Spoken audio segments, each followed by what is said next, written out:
Hey guys, it is Bryn. And Casey. We are here to talk about gateway games, specifically this one, King of Tokyo! King of Tokyo. Casey, first of all, if they're just tuning in for the first time, what is a gateway game? A gateway game is an easy to play game that teaches players who've only played classic games like Monopoly, Risk, Clue, new game mechanics to allow them to branch off into more complex games. Okay. So, King of Tokyo is one of my favorite light dice rolling games. It's quick and easy to learn. It's tons of fun. Literally, it takes almost no time to learn how to play. And it's one game. I call it a filler game. So when I do game nights, it's usually a heavy game followed by a filler game and then another heavy game. This is like my go-to filler game to play in between to break up the heavy games. Okay.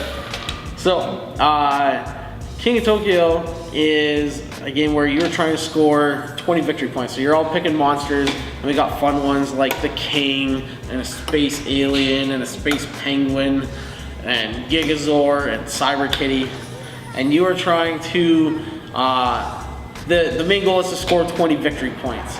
And you can score victory points by rolling them on the dice or conquering Tokyo City. And if you're in Tokyo at the start of your turn, you'll gain a bunch of points as well. Each monster also only starts with 10 life. So the other way to win is to knock out the other monsters and be the last monster standing. Okay. So there's a little bit of player elimination, but the games tend to go quick, so it's not too bad. Awesome. There's a neat dice rolling and a push your luck mechanic staying in Tokyo. Essentially, when you roll to go into Tokyo, when you're in there, all your attacks hurts every other player outside of Tokyo, but everyone outside of Tokyo is attacking the player in Tokyo. And when you're in Tokyo, you can't heal. So while you could be hitting everyone and trying to knock them out, they're rolling hearts and healing up, where you're in there just taking damage and damage and damage, and risk getting killed yourself. But you can also, whenever you get attacked, leave Tokyo and let the person who attacked you into Tokyo. Okay. And that'll allow you to heal up on the outside while attacking the person in Tokyo. So why would you want to be in Tokyo? When you first move into Tokyo, you gain a victory point, and every turn you start in Tokyo, you gain 2 victory points. Okay. So it's the fastest way to get points, Okay. or most reliable way to get points in the game.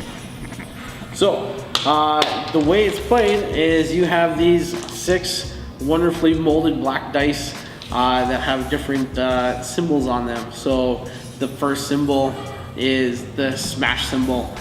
This is the one that attacks with. So every one of these does a point of damage. So if you got 2, you're doing 2 points. There is a heart symbol. See some of the paint's fading off, but the heart symbols there, each heart side you roll heals a health. And then there's the power symbol, which gets you power cubes, which you can use to buy upgrade cards for your monster. Like this one's really good, and it costs 7 power cubes, but you get to roll an extra dice on your turn. So then you're rolling 7.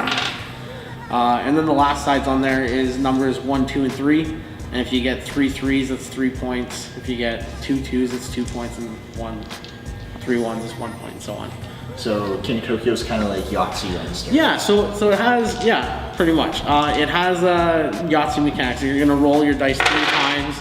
You can pick and choose what ones you want to keep. I'm gonna keep these 2 3s and the power. I'm gonna roll that. So after your 3rd roll, you just play with what you got. So I got 2 attacks. No one's in Tokyo, so I get to go into Tokyo automatically. Okay. And that allows you to score a victory point right away? Yeah, so I get a point there to start with. Up on the spinny thingy? Yeah, I didn't roll 3 3s, so I got no points for that, and I got an energy cube. Okay. So then it would be your turn. You get to roll the dice. I will do that. So yeah, lots of 1s. Is that probably good to keep? Sorry. So 3 1s is only worth 1 point. The way I play is I'll never save 3 1s because threes? Yeah, to waste 3 dice on 1 point. I get Never 3 saves rolls. 3. Yeah. So I got lots of 3s. Okay, so you got all 3s. So Alright. This is pretty good. So you keep 3, that's worth 3 points, and then you gain an additional point for every matching number after that. So that's 3, 4, 5, 6 points to kick the game off. 6 victory points up top. Yeah. So that's So I got to go from 0 to 6. yeah. It's a fantastic start. Fantastic. I'm gonna stop with this as well. I'm gonna do 3 damage. So you're gonna take 3 damage. That's on the bottom here. Yeah. Bottom wheel. Yeah, and you start at 10. 10's the max health unless you get cards. And then you would take 3 points. So I go down to 7. Yeah. 10 to 7. And then because I started my turn, I gained 2 victory points for being in Tokyo, and then I rolled 3 3s. Now I'm also up at 6. So now I can either win by getting the most victory points or lose by dying. Yeah. Okay, it's my turn to roll. Likewise, you can attack me, but since I'm in Tokyo, I can't leave. Okay. And the hearts would allow me to heal my health. Yeah. So yeah. If And- you have hearts at the end of your 3rd roll, you gain a health back. Doesn't matter, you don't need 3 of them. No. Like for numbers. Yeah. One is 1 health. So I can do 1 damage and heal myself 1 and roll the other things. Yep. Take another heart. Take another damage. Take another heart. On power. So you're gonna gain an energy cube for your power. So I got you're 3 gonna hearts. gain 3 health, so you're back up to full. 10. Okay. And then so your 2 attack. So I have to take the damage first, so I'm gonna go down to 8. Okay. And then it's up to me, I get to make a decision if I wanna stay in Tokyo or if I wanna leave Tokyo. Okay. In a 2-player game, it's really easy to say, I got tons of health, I'm gonna stay in Tokyo because I'm gonna get 2 points right away. If you're playing a 4 or a 6-player game, it's terrible if you're like, I got 5 health and there's 5 players who are going. I only need to get hit once from each of those guys to get eliminated. So then you'd back out of Tokyo, and the person who hit you has to go in Tokyo. Oh, okay, so this game would be way more fun with more than 2 people. Yeah, it's definitely a good 4-player game. Okay. And then I got a power thing, so I could one of these green cubes. Yeah. I don't have enough. Oh, you already gave me. Which, yeah, and so then either before you roll or after your roll, you can spend to get one of these upgrade cards. Well, I do fancy things, give me more health. Yeah, more damage. more dice. This one is if you lose a health, roll a dice. And if you roll a heart, then you don't lose that heart. Cool. And so yeah, so you would just keep going back and forth, hitting players, either knocking out all the monsters or getting to 20 victory points. Like I said, it's a really easy game to pick up and play. Nice, quick dice rolling one. I noticed there are power-up expansions you can get. So yeah, in one of our King of Tokyo boxes, we do have a couple expansions thrown in, which is the Evolution expansion, which if you roll 3 hearts, you can then pick specific upgrades for your monster.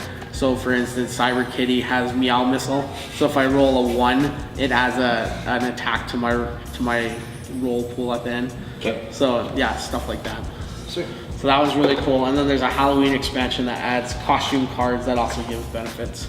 And that's all packed in the box there. Awesome. And then there's another game, King of New York. Same dynamic, a little bit different. King of New York is a neat sequel game to it. It adds kind of the same idea, but it's a little more complex. They add a military who comes in and tries to stop you. And instead of rolling points on the dice, you're smashing buildings in the city in New York as well to get points that way. Plays a little heavier. I tend to prefer this one to be a light, simple game. So it's a gateway, Yahtzee to New York. Yeah, I like it. definitely. And then if you play this one, yeah, you could go to King of New York. We also got this new game that's super cool, is Dice Throne. And so Dice Throne is a similar dice rolling mechanic, except each player has their own specific set of die, and they'll pick a character sheet. And so as you're rolling your dice, each character specific dice, you're matching the symbols for attacks that you can perform on your character sheet.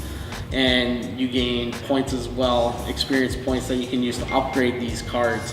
So then rolling 3 fireballs will do more damage than at the start of the game. And so you're just attacking other players, kind of last man standing style. Cool. Yeah, this one's super fun. A lot of people are playing this one and really digging it. It might quickly replace King of Tokyo for me for a dice roll game, although Cool. it tends to play a little bit longer. I think we should do a video on it. That's Yeah, for sure. Okay. Anything else you want to talk about King of Tokyo? No, actually, yeah. If you do buy King of Tokyo, they also have we don't have any with this one, but they released monster expansions. So there's a Cthulhu expansion that adds a bunch of new crazy mechanics. You can play as Cthulhu, and take over Tokyo that way. Awesome. Yeah, it's really cool. Okay. That's it? That's it. All right. You gonna do the outro this time? Sure, I'll do the outro this time. All right, if you like this video and want to see more videos, including some more Gateway games, you can like and subscribe to us on YouTube, with the subscribe button being right there. And yeah, that's it. So I'll see you around Roundtable.